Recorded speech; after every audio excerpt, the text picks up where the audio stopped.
El dimoni de Badalona.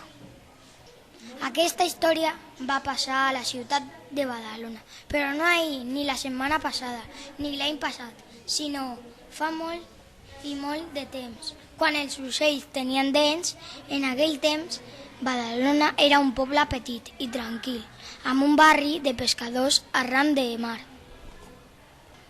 En aquell barri hi havia molta gent que es dedicava a la pesca.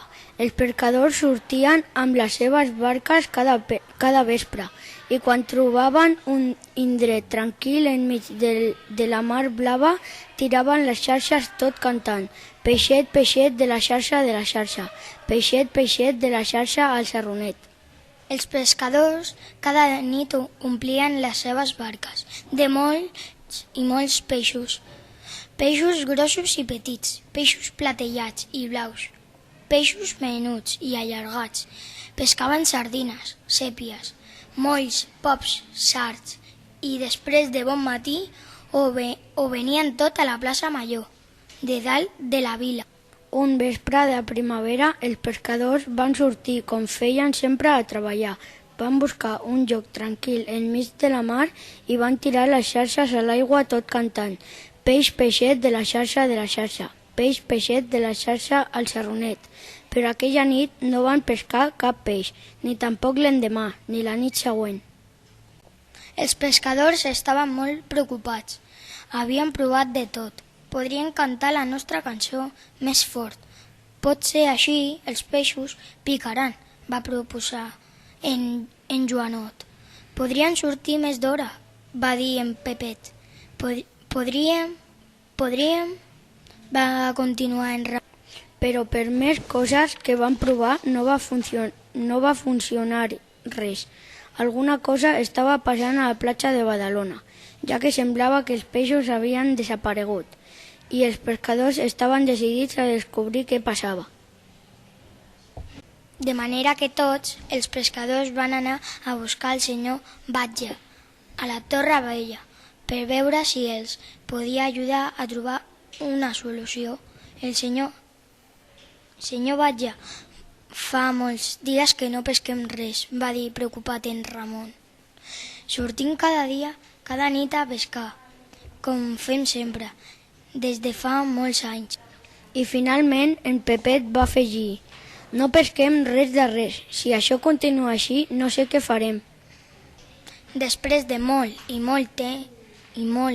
parlar, entre tots van decidir que aquella mateixa nit anirien tots a la platja, a vigilar per tal d'intentar esbrinar què passava. Es va amagar tots darrere d'una barca i van esperar fins que just a la mitjanit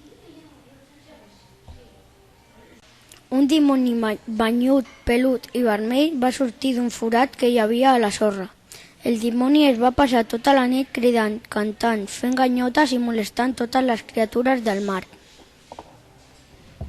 Els peixos, esclar, fugien espantats, en sentir tant de xivarri. Justament, amb el primer raig de sol, el dimoni es va tornar a amagar al forat d'on havia sortit i els pescadors, cansats i preocupats, van poder sortir del seu amagatall. Els pescadors i el senyor Batlle anaven a la platja cada nit a vigilar i cada vegada passava el mateix. A les 12 en punt el dimoni sortia a fer de les seves i just quan començava a sortir el sol s'amagava ràpidament pel mateix forat. Un nit, en Joanot, el més atrevit de tots, es va decidir a parlar amb el dimoni per veure si podíem arribar a un acord. Perdoni, senyor dimoni, els seus crits i els seus jocs espanten els peixos i nosaltres no podem pescar.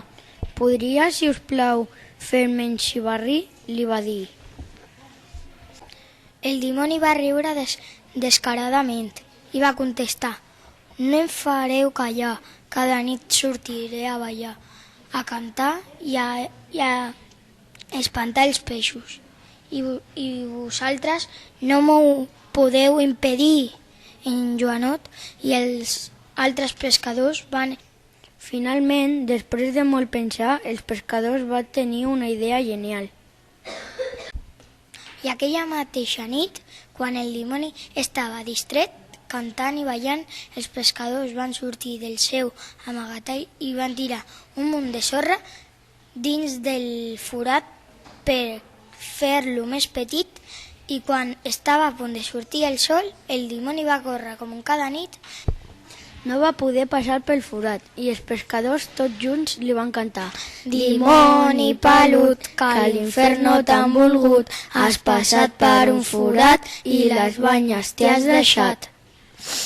Quan el primer raig de sol va tocar el cap del dimoni, aquest es va convertir en pedra i cartró, i els pescadors van fer una gran foguera i el van cremar.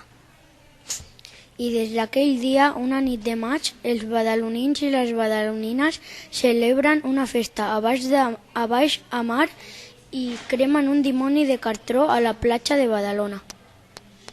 I és tan veritat Com si hagués passat. Adeu. Adeu.